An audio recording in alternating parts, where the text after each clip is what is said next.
சமன்பாடுகளை தீர்த்தல். இந்த சந்தர்ப்பத்தில் பின்னங்களுடனான சமன்பாடுகள். சாதாரணமாக ஒரு சமன்பாடு வரும்போது அதனை தீர்த்து உதாரணம் y2 என ஒரு சமன்பாடு தரப்படும் போது நமக்கு தெரியும் எவ்வாறு இந்த சமன்பாடை தீர்த்து y-க்குரிய பெருமானத்தை கண்டுபிடிக்க வேண்டுமென.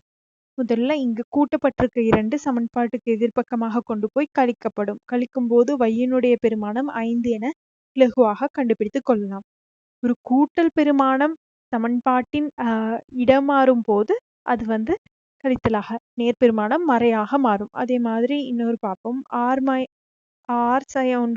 9 அப்படின்னா r-னுடைய பெருமானம் 9 6லிருந்து 1 கழிக்கும் போதுதான் 9. ஆகவே இந்த கழிக்கப்பட்ட ஒன்று சமன்பாட்டுக்கு எதிர்ப்புறமாக நகர்த்தும் போது கூட்டலாக மாறும். r 10 r 10 இதெல்லாமே பேசிக்கானது. இது ரெண்டும் நமக்கு தெரியும். எடுத்து பெருக்கல் பார்ப்போம். 2m 10 அப்படின்ற சந்தர்ப்பத்துல m-னுடைய விடை கண்டுபிடிக்க 2 பெருக்கல் m 10. m-னுடைய விடை சமன்பாடை தீர்த்தல் என்பது குறிப்பிட்ட தெரியாக்கணியத்தினுடைய விடையை மாத்திரம் கண்டுபிடிக்க வேண்டும். ஆகவே 10னை இங்கு பெருக்கப்பட்டுள்ள 2 சமன்பாட்டுக்கு எதிர்ப்புறமாக செல்லும் போது வகுத்தலாக மாறும். 10ஐ 2ஆல் வகுக்கும் போது 5. இறுதி இன்னொரு டைப் இருக்கு. அது என்னன்னு பாத்தீங்கன்னா x-இன் கீழ் 5 4.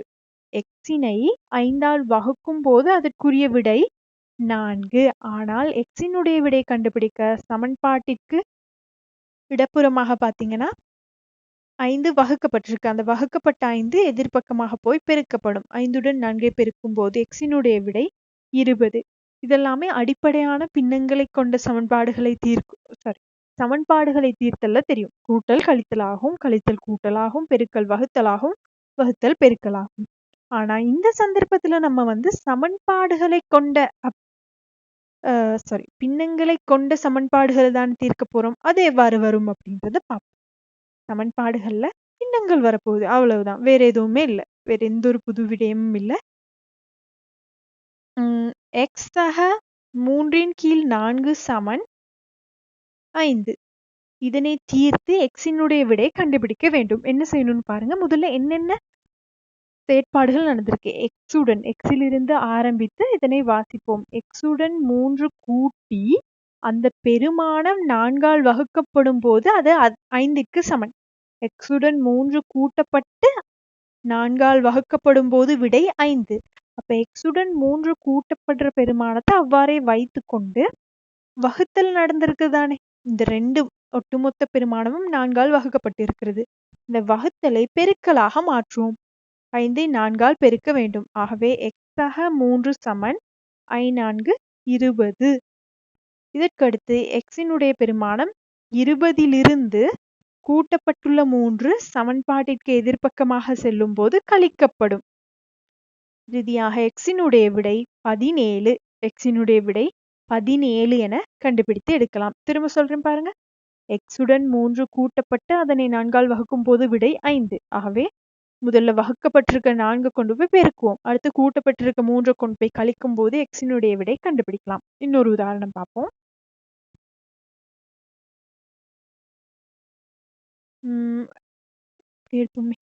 5b-ன் கீழ் 2 -3 = 2. ஓகே. இந்த இடத்துல என்ன நடந்திருக்கு அப்படின்னா லாஸ்ட் சந்தர்ப்பமும் இந்த சந்தர்ப்பமும் பார்க்க ஒரே மாதிரி இருந்தாலும் வித்தியாசமானவை. b 5ஆல் பெருக்கப்பட்டு அதனை 2ஆல் வகுத்து அதிலிருந்து 3ஐ கழிக்கும் போது விடை 2. b 5ஆல் பெருக்கப்பட்டு 2ஆல் வகுக்கப்பட்டு அதிலிருந்து 3ஐ கழிக்கும் போது விடை 2. ஆகவே இந்த 5b-ன் கீழ் 2 அவ்வாறே இருக்க கழிக்கப்பட்டுள்ள 3 தான் ஃபர்ஸ்ட் கொண்டு போய் கூட்டணும். ஃபர்ஸ்ட் போய் பெருக்கிடக்கூடாது. இது வாசிக்கணும். சமன்பாடை வாசித்து விளங்கணும். b 5ஆல் பெருக்கி 2ஆல் வகுத்து அதிலிருந்து 3ஐ கழிக்கும் போது 2. அதிலிருந்து கழிக்கப்படுற 3 கொண்டு போய் கூட்டுவோம். 5b-ன் கீழ் 2 = 5ஓடு 2 கூட்டுனா 2உடன் 3ஐ கூட்டும் போது 5. அதற்கடுத்து திரும்ப இதை வாசிப்போம். b-னை 5ஆல் பெருக்கி அதனை 2ஆல் வகுக்கும் போது விடை 5. ஆகவே இந்த வகுத்தல் 2 பெருக்கல் 2ஆக மாறும். 5b = I2 10. 5 2ஆல பெருக்கினோம்னா 10. இறுதியாக 5b பெருமானம் 10 அப்படின்னா b பெருமானம் கண்டுபிடிக்க 10 5ஆல் வகுக்கப்படும். b விடை இறுதியாக 2 என கண்டுபிடிக்கலாம். இந்த 2 வினாக்களும் பார்ப்பதற்கு ஒரே மாதிரி இருந்தாலும் ஆனால் அவ்வாறு செய்ய முடியாது.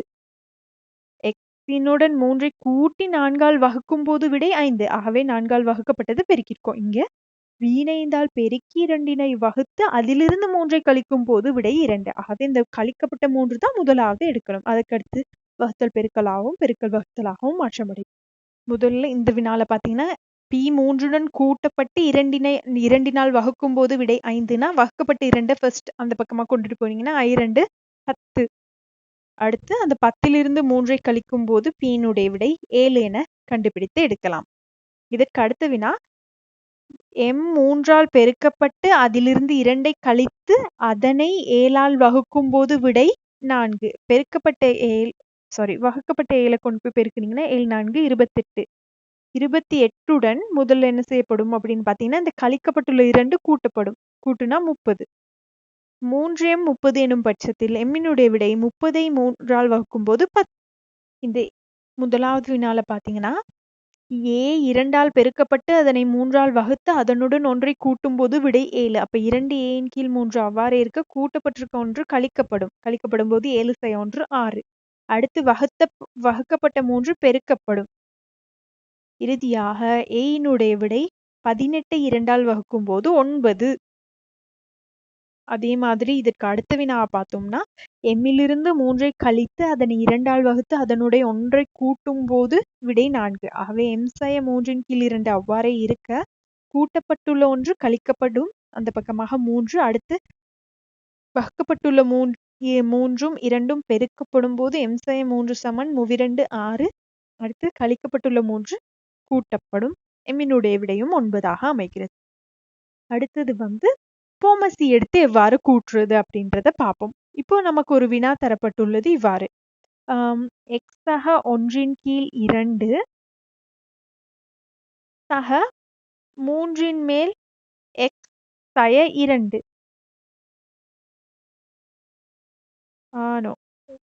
கொஞ்சம் இருங்க, இதை மாற்றிக்கொள்ளுவோம்.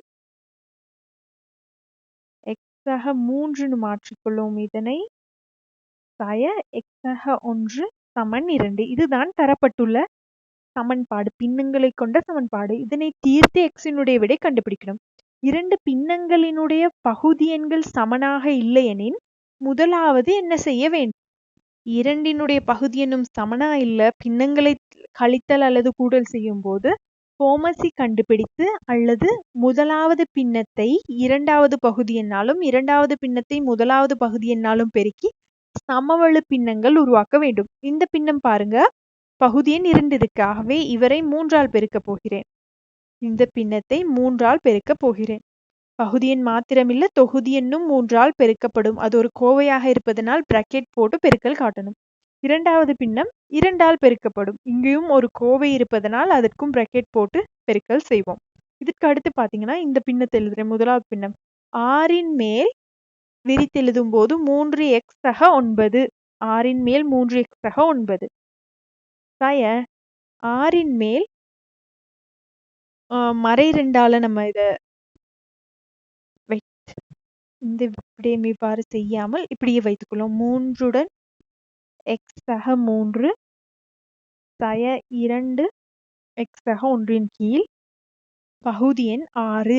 பகுதி எண்கள் சமனாக வரும் பட்சத்தில் பகுதி எண்ணை சமப்படுத்துவதற்கு தான் பின்னங்களில் நம்ம முதல்ல போமசி கண்டுபிடிக்க வேண்டும். ஆகவே சமவெளு பின்னம் மூலமா பகுதி எண் 6ன்னு கண்டுபிடித்தேன். அதை பொதுவா எழுதி கொள்வோம். பகுதி எண்ணை பொதுவா எழுதி கொள்வோம். பாருங்க, இந்த முழு கோவையும் 6ஆல் வகுக்கப்படுகிறது. இவ்வாறு இருக்கும் பட்சத்தில் இந்த வகுக்கப்பட்ட 6 வலப்பக்கமாக போய் பெருக்கப்படும். 3x சக 9 பிராக்கெட்டை விரித்து எழுதுவோம். மறை 2ஆல x பெருக்குனா மறை 2x, மறை 2ஆல 1 பெருக்குனா மறை 2. இது சமன் 6 2 12. 6ஐ 2ஆல் பெருக்கும் போது 12ஆக இருக்கும். திரும்ப சொல்றேன் பாருங்க, சமவெளு பின்ன முறை மூலமாக பகுதி எண்களை சமப்படுத்தி விட்டு செய்திருக்கிறோம். இங்கே வகுக்கப்பட்டிருந்தவரை அங்க போய் பெருக்கப்பட்டாரு. அதற்கு பிறகு தொகுதி எண்ல உள்ள சுருக்கல்கள் செய்திருக்கோம். விரித்தெழுதி அடுத்து சுருக்க போறோம். 3x-லிருந்து 2x கழித்தால் 1x. x என எழுதிக் கொள்ளலாம். 9-லிருந்து 2ஐ கழித்தால் 7. இது சமன் 12. x-ஆக 7 சமன் 12. ஆகவே இறுதியாக x-னுடைய விடை 12-லிருந்து 7ஐ கழிக்கும் போது 5 என கண்டுபிடித்து எடுக்கலாம். x சமன் 5. அடுத்த உதாரணம் ஒரு இப்படி எடுத்துக்கொள்ளும். 3x-ன் கீழ் 2 சக x-ன் கீழ் 4 சமன் 7. இதனை தீர்த்து x-க்குரிய விடை கண்டுபிடிக்க போறோம். பின்னங்களின் கூட்டல் அல்லது கழித்தலின் போது பகுதி எண்கள் வித்தியாசமாக இருந்தால் முதலில் அந்த பகுதி எண்களை ஒரு பொது பெருமானமாக கொண்டு வர வேண்டும். அதற்கு என்ன செய்யணும்? போமசி கண்டுபிடிக்கணும். 4ற்கும் 2ற்கும் போமசி 2, 4ற்குரிய போமசி கண்டுபிடிக்கும் போது முதல் 2ஆல் வகுக்கலாம். 1, 2 அடுத்து மறுபடியும் 2ஆல் வகுக்கும் போது 1, 1. ஆகவே போமசி 2, 4.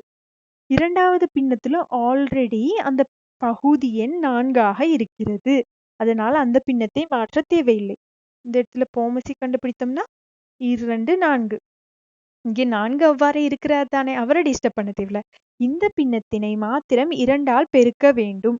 பெருக்கும் போது பாத்தீங்கன்னா 3x தர 2 6x-ன் கீழ் 4 சக x-ன் கீழ் 4 சமன் 7.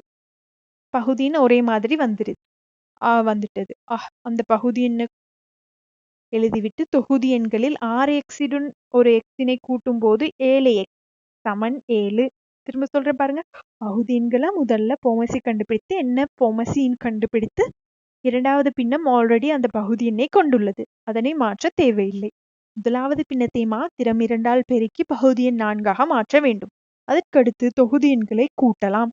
7x-ன் கீழ் 4 சமன் 7. இதனை தீர்க்கும் போது 7x சமன் 7 4 28. இறுதியாக x-னுடைய விடை 28-னை 7ஆல் வகுத்து x சமன் 4 என கண்டுபிடிக்கலாம்.